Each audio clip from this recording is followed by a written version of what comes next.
The Galactic Military Academy's lecture hall stretched across 3 kilometers of polished metal flooring, its curved walls rising toward a dome that displayed the swirling colors of the Andromeda Galaxy. 500 of the galaxy's finest military minds sat in perfectly arranged rows, their various forms creating a living museum of evolution's creativity across the cosmos. Professor Zethkari adjusted his forearms as he prepared to begin the day's lesson on tactical silence and communication protocols.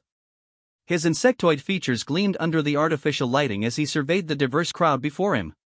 Representatives from 47 different species filled the seats, each one carefully selected for their exceptional military potential. The Crothery delegation sat in the front rows, their crystalline exoskeletons reflecting light in prismatic patterns. Behind them, the tall, graceful Volari swayed slightly, their tree-like forms perfectly still except for the gentle movement of their leaf-covered appendages. The reptilian Sorok occupied the middle section, their scaled hides ranging from deep emerald to bright copper, while the gaseous nebulans floated in specialized containment suits near the back. And then, there were the humans. 12 of them sat scattered throughout the auditorium, seemingly at random. Unlike every other species, which grouped together in neat, organized clusters, the humans appeared to have chosen their seats without any apparent pattern. Some sat alone, others next to aliens who towered over them or possessed entirely different physiologies. Professor Zethkari had been teaching at the academy for 3 centuries, long enough to recognize patterns in species behavior. The Crothery always arrived exactly on time and sat in military formation. The Volari moved like a forest in the wind, flowing as one unit. The Sorok arranged themselves by age and experience, with the oldest in front. But humans? They defied every expectation he had developed over his long career. Today, we examine the critical importance of battlefield communication, Professor Zethkari began, his translator converting his chittering speech into the Academy's standard language. In warfare, the ability to coordinate, to share information, to maintain unit cohesion through effective communication often determines the difference between victory and catastrophic defeat. He gestured toward the holographic display that materialized in the center of the hall. Images of famous battles flickered across the projection, the Siege of Karath, where Crothery crystal singers had coordinated their forces through harmonic frequencies, the Battle of the Seven Suns, where Volari had shared tactical information through root networks spanning entire continents. Each species has developed unique methods of communication that reflect their biological and cultural evolution, the professor continued. The Sorok employ pheromone bursts that can convey complex tactical data across vast distances. The Nebulans use electromagnetic pulse patterns that travel at light speed through space. He paused, allowing his gaze to sweep across the human students. They sat quietly, some taking notes on primitive paper tablets, others simply listening. Their faces, though strange, expressive features that seemed to change constantly, showed polite attention but nothing more. Now, let us examine actual battlefield scenarios where communication proved decisive, Zethkari announced. A holographic display shifted to show a 3-dimensional battlefield map. Cadet Vexhari, from the Crothery delegation, please explain how your people would coordinate a flanking maneuver across this terrain. The crystalline being rose smoothly, its faceted form catching the light. Honored Professor, the Crothery would establish resonance nodes at key positions. Primary singers would initiate harmonic frequencies that would propagate through the crystal networks embedded in our equipment. Subordinate units would receive tactical updates through vibrational patterns that carry detailed positional and strategic information. Excellent, Zethkari replied. And you, Cadet Thilandra of the Volari, how would your species approach the same situation? The tree-like being's response came as a gentle rustling of leaves that the translator rendered into words. The Volari would deploy bionetworks. Our root systems, even when separated from the home soil, maintain quantum entanglement with specialized communication pods. Each warrior carries spores that can establish temporary networks, allowing instant information sharing across the entire battle space. Nods of appreciation rippled through the auditorium. These were elegant solutions, sophisticated systems that had been refined over millennia of warfare. Professor Zethkari's compound eyes shifted to observe the human students. They continued to sit quietly, showing no signs of eagerness to participate. Most species would be competing for the chance to demonstrate their tactical knowledge, but the humans seemed content to simply listen. Perhaps, the professor said, a hint of challenge creeping into his voice, one of our human students would care to share their species' approach to battlefield communication? The silence stretched for several seconds. Finally, a human female in the middle section raised her hand slightly. Her name, according to his roster, was Cadet Sarah Chen. Average height for her species, with dark hair pulled back in the regulation style and brown eyes that seemed to take in everything while revealing nothing. Yes, Cadet Chen. Please enlighten us. The human stood, her movements economical and precise. We talked to each other, sir. A ripple of confusion passed through the auditorium. Several students from different species exchanged glances, their various forms of communication creating a subtle buzz of perplexity. Professor Zethkari felt his antennae twitch with irritation. I beg your pardon, Cadet. Perhaps you could be more specific? What technological systems do humans employ for tactical communication? Radio waves, mostly, Chen replied in the same matter-of-fact tone. Sometimes hand signals if we need to stay quiet. Voice commands when the situation allows. The professor's forearms gestured emphatically. But surely you must have more sophisticated methods? Quantum entanglement networks? Biological communication systems? Telepathic links enhanced by technology? No, sir. We use radios. Another human, this one a tall male with pale skin and light hair, raised his hand. Sometimes we don't use anything at all, sir. Professor Zethkari felt his exoskeleton tighten with growing frustration. Cadet Morrison, is it? What do you mean by nothing at all? Sometimes the situation is clear enough that everyone just knows what to do, Morrison explained. Training and experience teach you to read the battlefield. When you've worked with the same people long enough, you can predict what they'll do. A Sorok cadet in the front row turned to stare at the humans, his reptilian features expressing disbelief. The Crothery began harmonizing at frequencies just below the translator's range, creating an undercurrent of confused chittering. This is preposterous, declared Cadet Vexhari, his crystal form flashing with agitation. How can any military force operate effectively without proper communication protocols? How do you coordinate complex maneuvers? How do you adapt to changing battlefield conditions? The human students exchanged glances. There was something in those looks. Professor Zethkari noticed, a quick, almost instantaneous communication that seemed to pass between them without any visible sign of technological assistance. Cadet Chen spoke again. We adapt by watching, sir. By thinking. By trusting our teammates to do their jobs. But, the chaos of battle, pressed a Volari cadet, leaves rustling with agitation. The noise, the confusion, the rapid changes in tactical situation. How can simple talking possibly suffice? Another human, a stocky male with scarred hands, stood up. Cadet Rodriguez here, sir. We get loud when we need to be loud. We get quiet when we need to be quiet. We figure it out. Professor Zethkari felt a growing sense of disbelief. These humans, representatives of a species that had somehow earned admission to the galaxy's premier military academy, seemed to possess the most primitive communication methods he had ever encountered. It was as if they had been selected by mistake, or perhaps as some sort of administrative error. Class dismissed for today, he announced abruptly. We will continue this discussion in our next session. As the students filed out, the professor noticed something else that disturbed him. While the other species moved in their characteristic patterns, Crothery in formation, Volari flowing like water, Sorok in hierarchical groups, the humans moved with a different kind of coordination. They didn't appear to be following any obvious pattern, yet there was an efficiency to their movement, a way of navigating around the other species that seemed almost unconsciously organized. One of the human cadets, Chen, paused at his lectern as the others departed. Professor Zethkari, she said quietly. May I ask a question? Of course, cadet. Why do you think humans were invited to attend this academy? The question caught him off guard. I assume because your species has demonstrated some military competence. Chen nodded slowly. Yes, sir. We have. She turned to leave, then paused. Sir?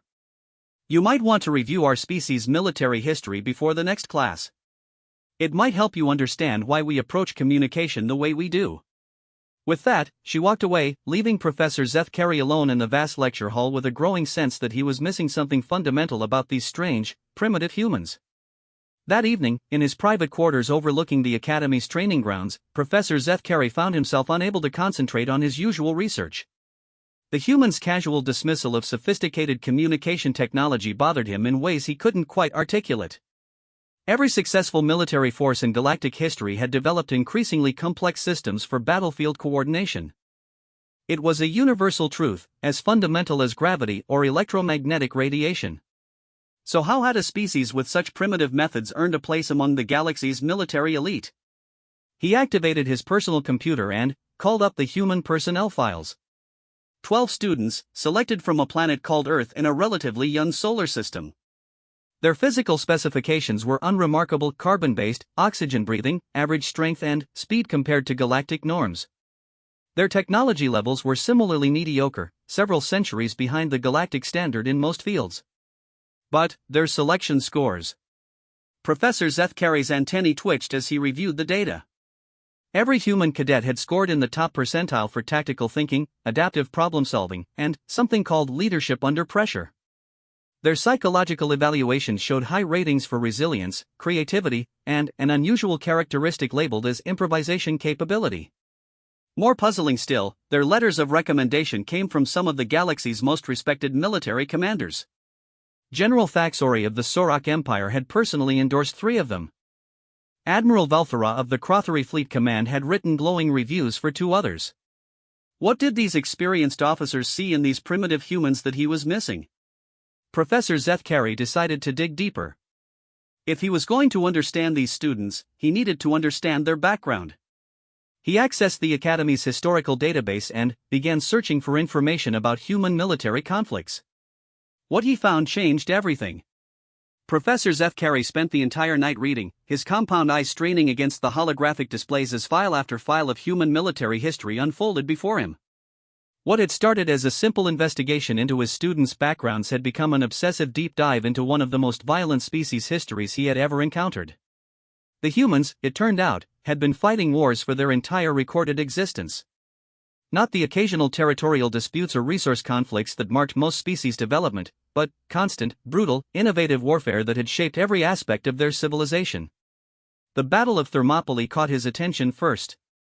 300 human soldiers had held off an army of nearly 200,000 for 3 days using nothing but bronze weapons and tactical positioning. The report noted that they had communicated through simple vocal commands and horn signals, yet had achieved coordination that military analysts still studied thousands of years later. He moved forward in time, finding conflict after conflict. The Roman legions, disciplined formations that conquered most of their known world using standardized equipment and simple hand signals. Medieval knights charging into battle with nothing but shouted commands and absolute trust in their companions. Napoleonic armies wheeling and maneuvering across European battlefields guided by drum beats and flag signals. Then came the technological wars, and Professor Zethkari's confusion deepened. Even as humans developed more advanced communication methods, their most celebrated victories still seemed to rely on something else entirely. The Battle of Britain, outnumbered pilots defending their home skies, coordinating through primitive radio systems but achieving victory through split-second decisions and intuitive teamwork. D-Day, the largest amphibious invasion in their history, successful despite communication failures that would have doomed any other species operation. But it was the small unit actions that truly puzzled him. Stories of human soldiers cut off from command, operating behind enemy lines with no communication support, yet somehow completing impossible missions through what the reports called initiative and adaptability. A squad of Marines holding a hilltop for 2 weeks after their radio was destroyed, coordinating through hand signals and shared experience. Paratroopers scattered across enemy territory, forming impromptu units with strangers and fighting their way to objectives they had never seen before. Tank crews operating in the chaos of armored warfare, anticipating each other's actions without a word spoken. Professor Zethkari pulled up a specific incident that made him question everything he thought he knew about military communication. A human unit had been surrounded in a place called the Chosen Reservoir, outnumbered 10-1, in sub-zero temperatures that should have made communication equipment useless. They had fought their way out across 78 miles of enemy territory over 17 days. The after-action report noted that radio communication had been sporadic at best, often completely non-existent. Yet the humans had maintained unit cohesion, coordinated complex tactical movements, and successfully evacuated their wounded while conducting a fighting withdrawal that military historians called one of the greatest feats in warfare history. How was that possible? He searched for more recent conflicts, hoping to find evidence that humans had finally embraced sophisticated communication technology. Instead, he found stories that made even less sense.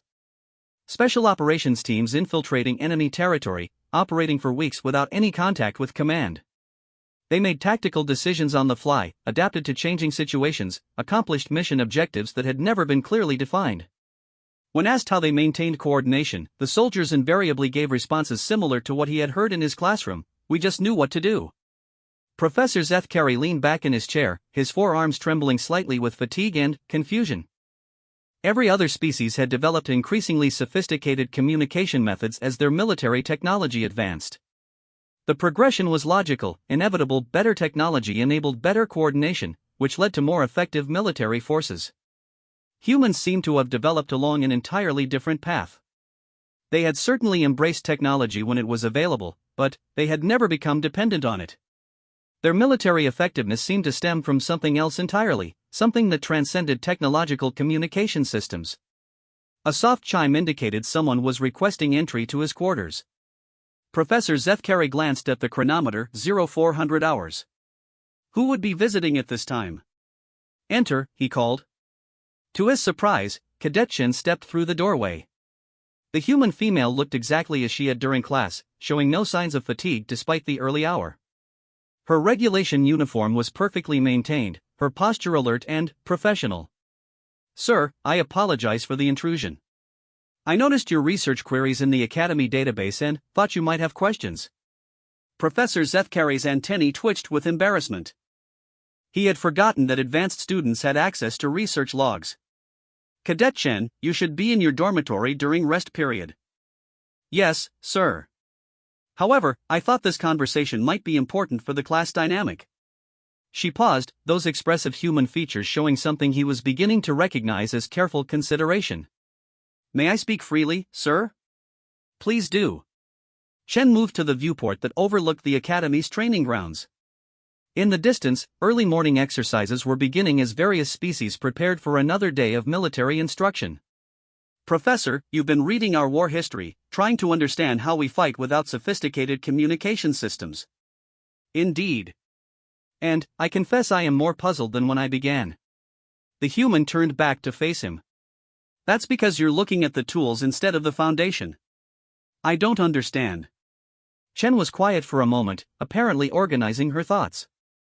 Every species develops communication methods that reflect their nature. The Crothari use crystal harmonics because they think in mathematical relationships.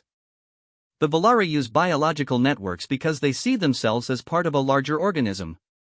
The Sorok use chemical signals because their social structures are based on scent hierarchies. Professor Zethkari nodded. These were fundamental principles of military sociology. Humans, Chen continued, develop communication methods based on chaos management. Chaos management? Sir, what did you find most surprising about our military history? Professor Zethkari considered the question. The effectiveness of your forces despite primitive communication technology. The ability to maintain coordination in situations where other species would collapse into confusion. Exactly. Because we assume chaos is the natural state of warfare. Chen moved closer to his desk, her movements precise but somehow different from the rigid formality of other species. There was a fluidity to human motion that Professor Zethkari was beginning to notice, an ability to adapt posture and position in real time. Every other species tries to impose order on chaos through better communication systems, she explained. More sophisticated technology, more detailed protocols, more comprehensive networks. The goal is always perfect information and perfect coordination. Of course. That is the foundation of effective military command. For everyone except humans. Chen's expression shifted into what he was learning to recognize as a human smile. It was not entirely reassuring. We start with the assumption that perfect communication is impossible. That technology will fail, that plans will collapse, that chaos will win. Professor Zethkari felt his exoskeleton tighten. But, how can any military force operate under such assumptions? By training people instead of systems. Chen gestured toward the viewport, where groups of various species were conducting morning drills. Look at the Crothari formation. Perfect synchronization, beautiful coordination. But what happens if their harmonic network fails? Professor Zethkari followed her gaze. The crystalline beings moved in absolute unity, their formation flawless and precise. They would adapt their communication protocols. Would they? Or would they freeze while trying to re-establish network connection? The question hung in the air like an accusation. Professor Zethkari had seen exactly that scenario during training exercises. Sophisticated communication systems were wonderful when they worked, but they created dependency. When they failed, highly trained soldiers sometimes became helpless. Humans train differently, Chen continued. We practice fighting with broken radios, with conflicting orders, with no orders at all. We train people to think, not just to follow communication protocols. But surely this leads to chaos and confusion? Sometimes. But it also creates something that no communication system can provide: initiative. Chen pulled out a simple paper notebook, the primitive recording method that several human cadets used instead of electronic systems. She flipped to a page covered with handwritten notes. Last week, during the simulated urban warfare exercise, what happened when the Crothery lost their harmonic link? Professor Zethkari remembered the incident clearly. The Crothery team had been advancing perfectly through the mock city when an electromagnetic pulse had disrupted their crystal network. They had immediately stopped, attempting to re-establish communication with their commander. They regrouped and requested new orders. For 47 minutes. During which time the simulated enemy overran their position. Chen made a mark in her notebook. What about the Volari when their bionetwork spores were contaminated? That had been even worse. The tree-like beings had become completely disoriented without their biological communication link, unable to coordinate even basic movement. But the humans, Chen said quietly, completed their mission objectives despite losing radio contact in the first 5 minutes. Professor Zethkari's memory of that exercise was troubling. The human team had indeed lost communication early in the scenario, but instead of stopping or regrouping, they had simply continued. Each individual had made independent decisions that somehow supported the overall mission. It had looked like chaos from the observer's position, but the results had been undeniably effective. How? He asked. Shared mental models, Chen replied. We train together until we understand not just the mission, but the thinking behind the mission. Until we can predict what our teammates will do, what our leaders would want us to do, what the situation requires us to do. She closed the notebook and looked directly at him with those strange, expressive human eyes. Professor, you've been studying our communication methods. But you haven't looked at the most important part of our military history. Which is how we train our leaders. 3 days later, Professor Zethkari found himself in the Academy's restricted archives, surrounded by classified military reports that painted an even more disturbing picture of human warfare capabilities. Chen's parting comment about leadership training had sent him down a research path that challenged everything he thought he understood about military command structures. The files he was reading should not have been accessible to a civilian instructor, but his academic credentials and 3 centuries of service to the Academy had earned him special research privileges. What he discovered made him question why humans had been admitted to the Academy at all, not because they were unqualified, but because they might be too qualified. The siege of Stalingrad, a human city surrounded by technologically superior forces, cut off from supply lines, defended by soldiers who had been written off as defeated. Command and control had broken down completely within the first week of fighting. Yet the defense had continued for months, with individual squads, platoons, and companies making tactical decisions without any centralized coordination. The defenders had not just held their positions, they had launched counterattacks, adapted to enemy tactics, and ultimately driven off the invaders. The report's analysis was chilling. Human forces demonstrated the ability to maintain effective resistance even after the complete collapse of formal command structure. Individual units showed remarkable initiative in developing local tactics appropriate to immediate circumstances. Professor Zethkari moved to another file, this one dealing with human special operations forces. The data here was fragmentary, much of it classified at levels above his clearance, but what he could access painted a picture of military units that operated more like independent organisms than components of a larger machine. Teams of 6 to 12 humans, inserted into hostile territory with minimal support and vague objectives. They would disappear for months at a time, emerging only when they had accomplished missions that had never been clearly defined. When debriefed, they invariably described decision-making processes that defied conventional military doctrine. No single leader making all decisions. No formal chain of command. Instead, leadership seemed to flow dynamically based on expertise, situation, and some indefinable quality that human reports called natural authority.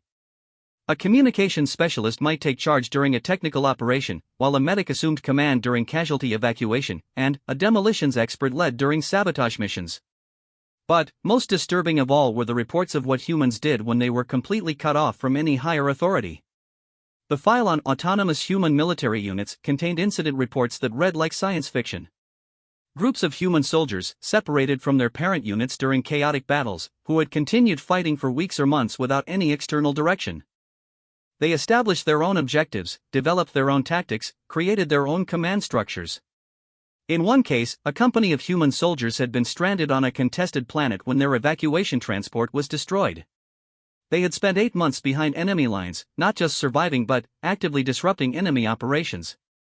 When finally rescued, they had been operating a sophisticated intelligence network, conducting guerrilla raids, and coordinating with local resistance movements, all without any contact with their original command structure.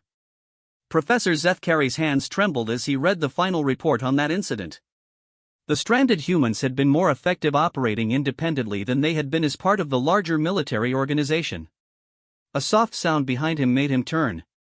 Cadet Morrison, the tall pale human from his communication class, stood in the archive entrance. Unlike Chen's visit, this felt less like a coincidence and more like careful timing. "Sir, I hope you don't mind the interruption. I was researching a project for Professor Valthek's strategic planning course and noticed you were accessing some interesting files." Professor Zethkari realized that once again, his research activities had been visible to students with appropriate clearances. He was beginning to understand that humans paid attention to details that other species might overlook. "Cadet Morrison, what brings you to the restricted archives?" "Actually, sir, I was hoping to discuss your findings with you."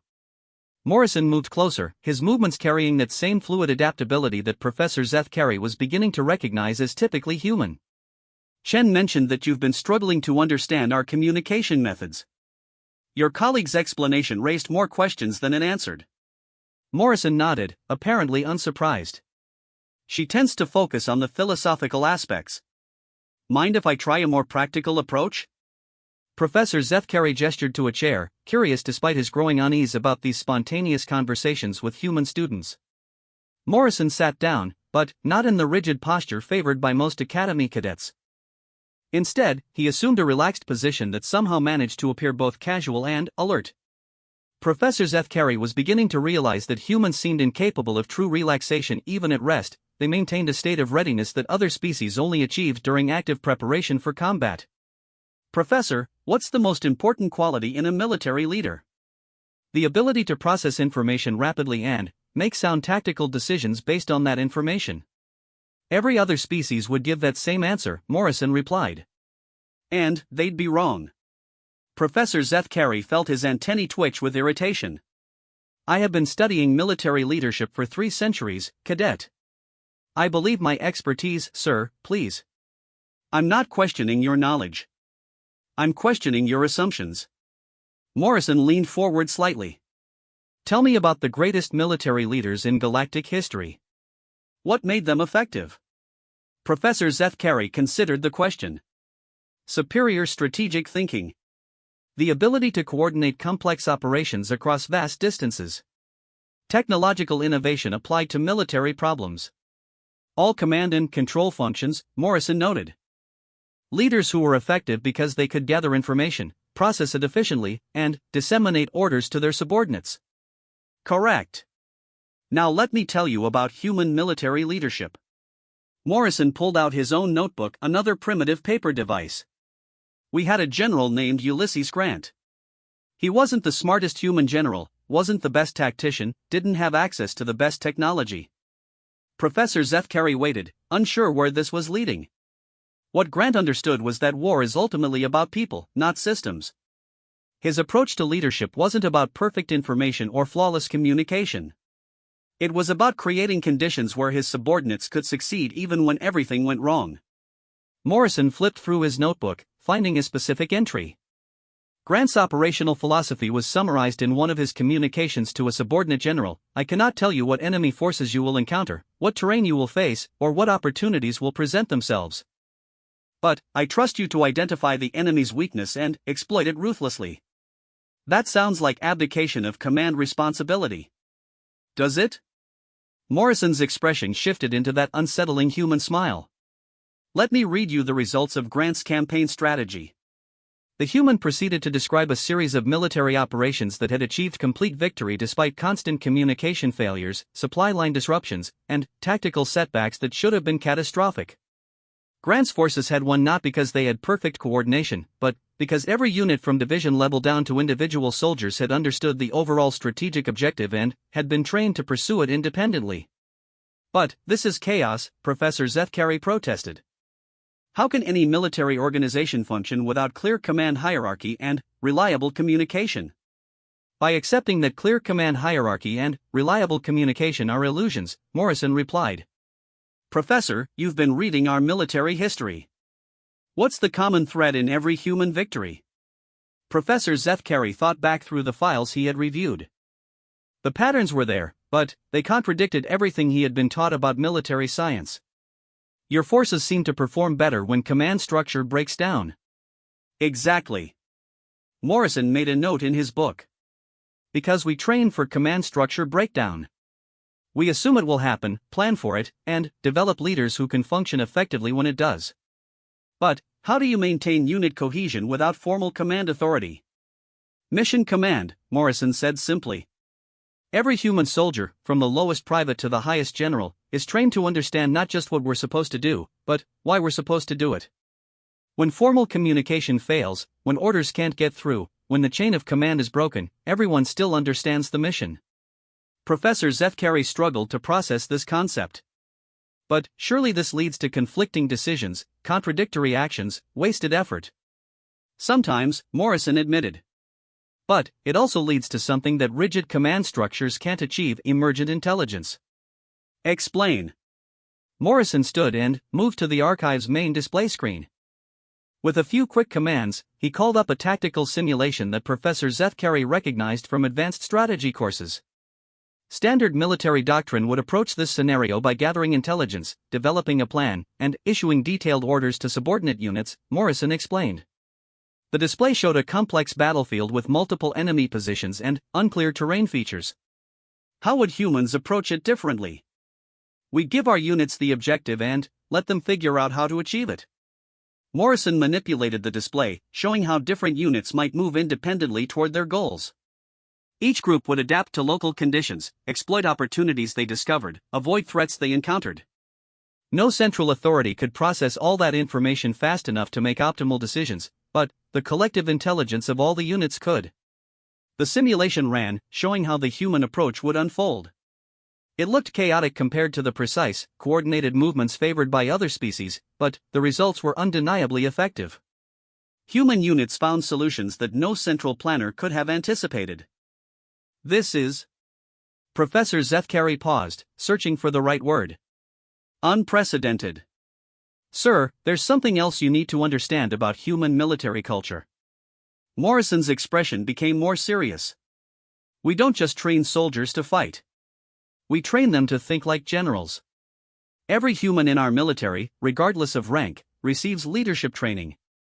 That seems like an inefficient allocation of educational resources. Does it?" Morrison called up another file, this one showing human casualty rates compared to other species during similar conflicts. "Our distributed leadership model means that when leaders are killed or incapacitated, someone else immediately steps into their role. We don't have command paralysis, because everyone is trained to command." Professor Zethkari stared at the data. Human forces suffered significantly lower casualties during leadership disruption events. Their units maintained effectiveness even when formal command structure was completely destroyed. "Professor," Morrison said quietly, "tomorrow's class is going to cover advanced communication protocols under extreme conditions. You might want to prepare some different questions." "What do you mean?" "Chen, Rodriguez, and I have been talking. We think it's time you saw what humans actually do when communication becomes impossible." With that ominous statement, Morrison gathered his materials and headed toward the exit. He paused at the doorway and turned back. "Sir? You might also want to review the Academy's records of joint training exercises between human units and other species. Pay particular attention to the scenarios where communication systems were deliberately sabotaged." Professor Zethkari spent the rest of the night reading those reports, and what he found filled him with a growing sense of dread about tomorrow's class. The next morning's class began differently than any Professor Zethkari had taught in his 3 centuries at the Academy. Instead of the usual lecture hall, he had reserved one of the tactical simulation chambers, a space designed for practical military exercises rather than theoretical discussion.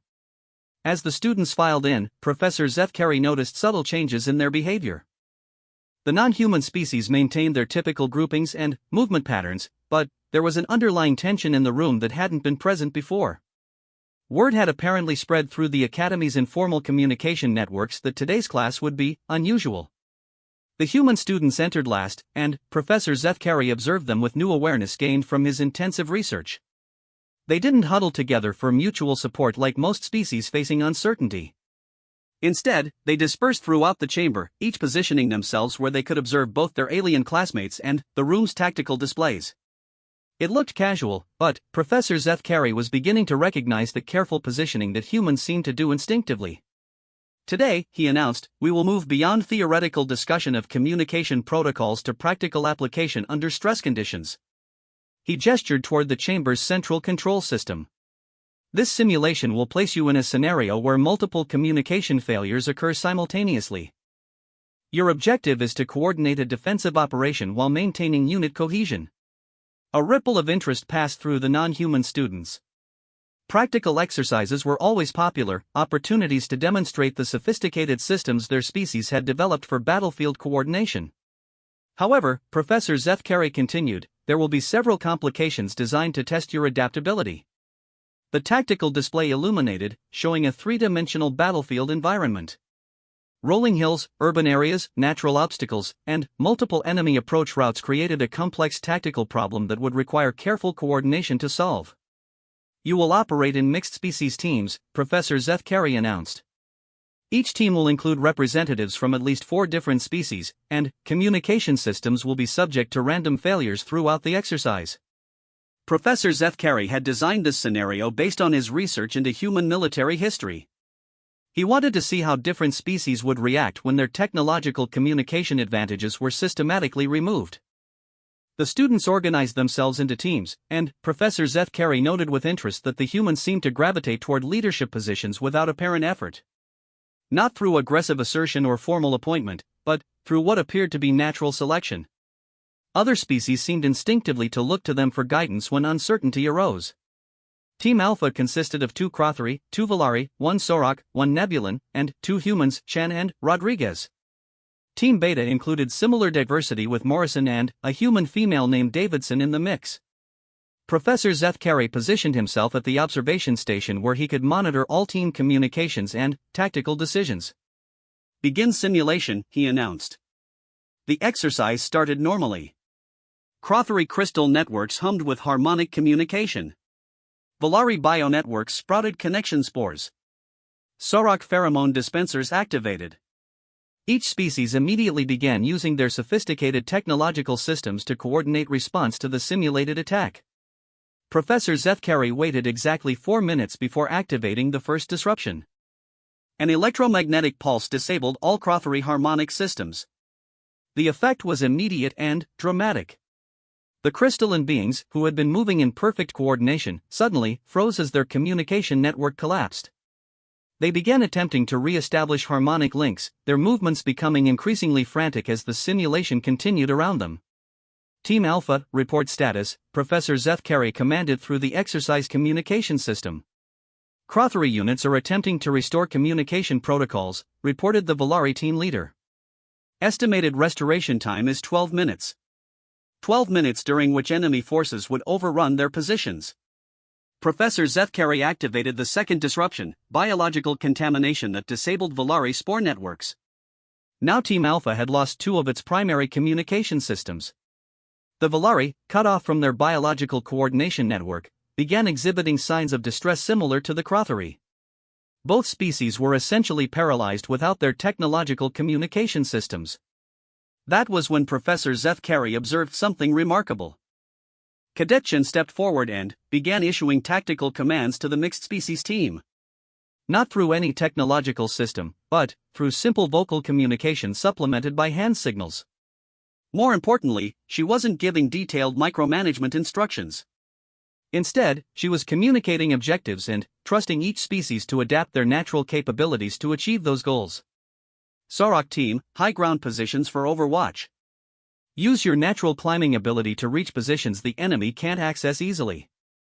Nebulan unit, reconnaissance sweep using your gaseous form to infiltrate enemy staging areas. Valari and Crothery, defensive positions using your natural armor capabilities. Professor Zethkari watched in fascination as the team began functioning again despite the loss of their primary communication systems. But Chen wasn't acting as a traditional commander issuing detailed orders. Instead, she was coordinating different capabilities toward a unified objective.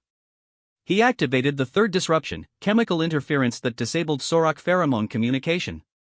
Team Beta, led by Morrison and Davidson, adapted even more rapidly.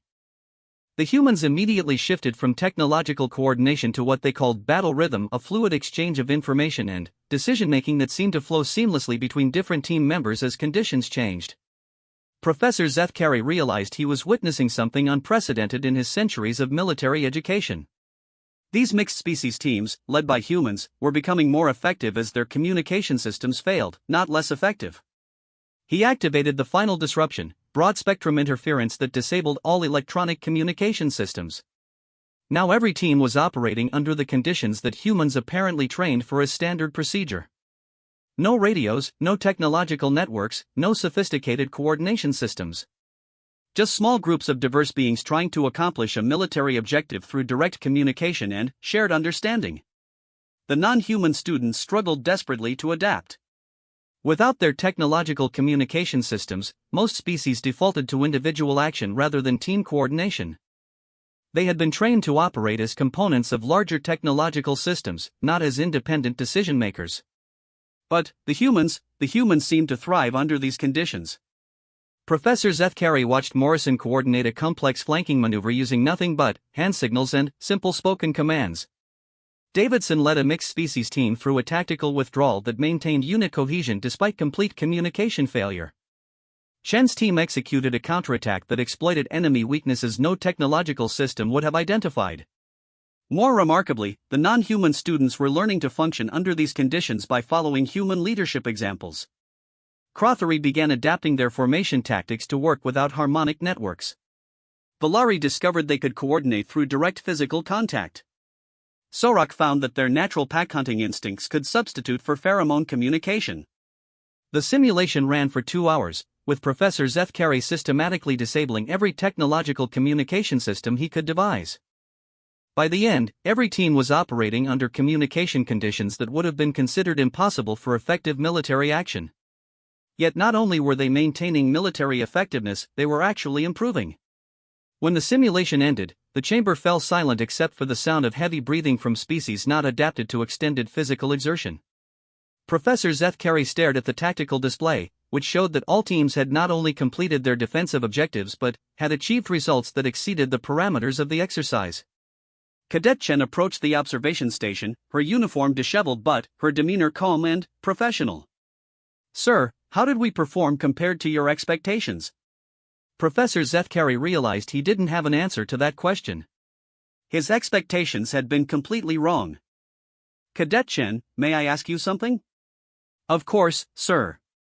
"When all communication systems failed, how did your team maintain coordination?" Chen exchanged glances with the other human cadets, and Professor Zethkari caught that instantaneous communication again, the wordless understanding that seemed to pass between humans without any technological assistance. "Sir, we've been trying to explain this for weeks. Humans don't fight with communication systems. We fight with people." She gestured toward the mixed-species teams, who were now engaged in animated discussions about the exercise. "Look at them. Every species here has incredible natural capabilities. The Crothery have mathematical precision, the Valari have biological integration, the Sorok have predatory instincts, the Nebulans have phase-shifting abilities." Professor Zethkari nodded.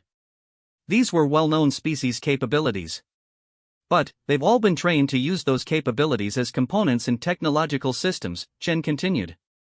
They've been taught to wait for orders, to follow protocols, to operate within predetermined parameters. And humans haven't? Humans have been fighting chaos for millennia, Chen replied.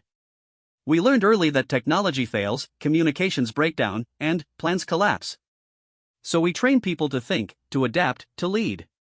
Rodriguez joined the conversation, his scarred hands gesturing as he spoke. Sir, every human soldier is trained to operate independently if necessary. We learn our teammates' capabilities, we understand the mission objectives, and we trust each other to make good decisions when communication isn't possible. Morrison added his perspective. The goal isn't perfect coordination through technology. The goal is effective coordination through understanding. When you really understand your mission and your teammates, you can predict what needs to be done even when you can't talk to each other.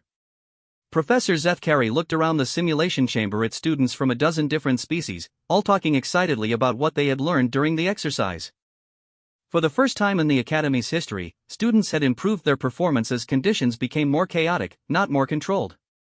There's something else, sir, Davidson said quietly. Something you need to understand about why humans were really invited to this academy. Professor Zethkari's antennae twitched with sudden apprehension. What do you mean? The galaxy is changing, Chen explained. New threats are emerging that can't be defeated through technological superiority or better communication systems. Threats that adapt, that learn, that specifically target the technological dependencies that most military forces rely on. Morrison stepped forward, his expression serious. The Academy's leadership realized they needed military officers who could function when technology fails, who could lead diverse forces under impossible conditions, who could win battles that conventional military doctrine says can't be won. They needed humans, Rodriguez concluded. Professor Zethkari felt his exoskeleton tighten as the implications became clear. You're saying that human admission to this academy isn't about learning from galactic military science. You're here to teach it. Not teach, sir, Chen corrected. To prepare it. The next generation of galactic military leaders needs to understand that the most sophisticated communication system is worthless if your people don't know how to think for themselves. She gestured toward the tactical display, still showing the successful completion of an exercise that should have been impossible. Today, every student in this class learned something that no other species has mastered: how to fight effectively when everything goes wrong. Professor Zethkari stared at the humans, finally, understanding why these primitive, technologically backward beings had been admitted to the galaxy's premier military academy. They weren't students learning advanced galactic military science. They were teachers preparing the galaxy for a kind of warfare it had never faced before. And that preparation, he realized with growing certainty, was about to become desperately necessary.